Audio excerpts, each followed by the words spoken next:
Hello guys, what's up?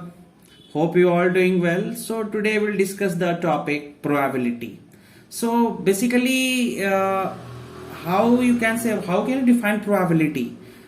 So आप लोगों को पता होगा कि प्रोबेबिलिटी जैसे कि कहने का मतलब किसी इवेंट का होने का टेंडेंसी क्या है, क्या चांस है कि इवेंट होगा या नहीं होगा।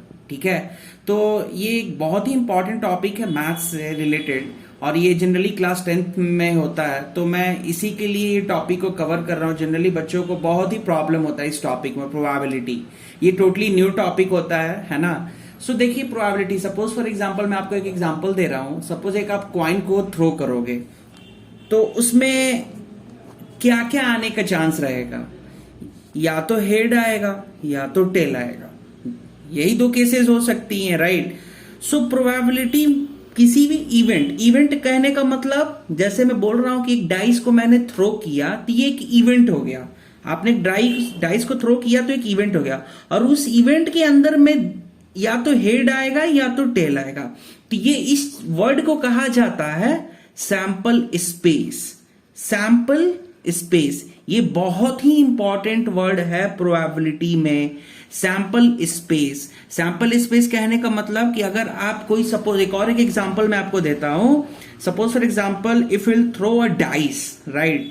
सो आप एक डाइस को थ्रो करोगे तो डाइस में कौन कौन से इवेंट आएंगे, 1 2 3 4 5 6। तो ये जो टोटल इवेंट जितने होंगे उसी को कहा जाता है सैंपल स्पेस। ये ध्यान रखिएगा, ये बहुत ही इंपॉर्टेंट वर्ड है। हम लोग साल भर हो जाता है, पूरी 10वीं पढ़ लेंगे, 12वीं पढ़ लेंगे, और हमें ये तक नहीं पता होता कि सैंपल स्पेस क्या होता है। So please take care of this all small things. इसीलिए मैं ये वीडियोस ला रहा हूं कि आप लोग ज्यादा से ज्यादा बेसिक चीज को कवर करें। ठीक है, सो नाउ सैंपल स्पेस हो गया। तो अब जैसे मैं आपसे एक क्वेश्चन हम लोग बनाते हैं कि मान लीजिए हमने एक डाइस को थ्रो किया तो उसमें 3 आने का प्रोबेबिलिटी क्या होगा, है ना।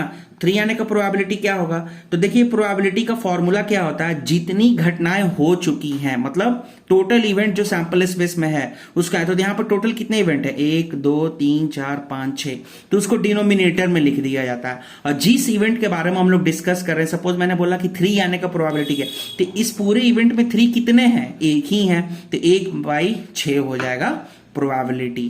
ठीक है, तो बेसिकली प्रोबेबिलिटी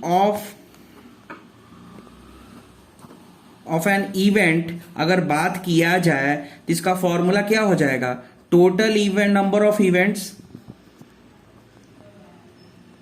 बाय और इवेंट जो हम लोग डिस्कस करें, इवेंट दैट वी नीड। अगर आपको एकदम सरल भाषा में समझना है तो याद रखिए इवेंट दैट वी नीड और total number of event that we need. Suppose for example, एक और एग्जांपल मैं आपको दे रहा हूं। सपोज फॉर एग्जांपल आप किसी डाइस को थ्रो किए 1 2 3 4 5 6। अब मैं यहां पे क्वेश्चन बना रहा हूं कि what is the probability to get a even number while throwing a dice. So सबसे पहले आपको इन जितनी भी घटनाएं हैं यहां पे एक डाइस को थ्रो करने पे मैंने यहां पे लिखा हुआ है। ठीक है, तो अब इस घटनाएं में आपको ये देखना है कि टोटल घटना कितना है, 6 है जो मैं यहां पे लिखा हूं, टोटल नंबर ऑफ इवेंट, है ना। अब इस 6 घटनाएं में नंबर ऑफ इवन नंबर्स कितने हैं, how many even number is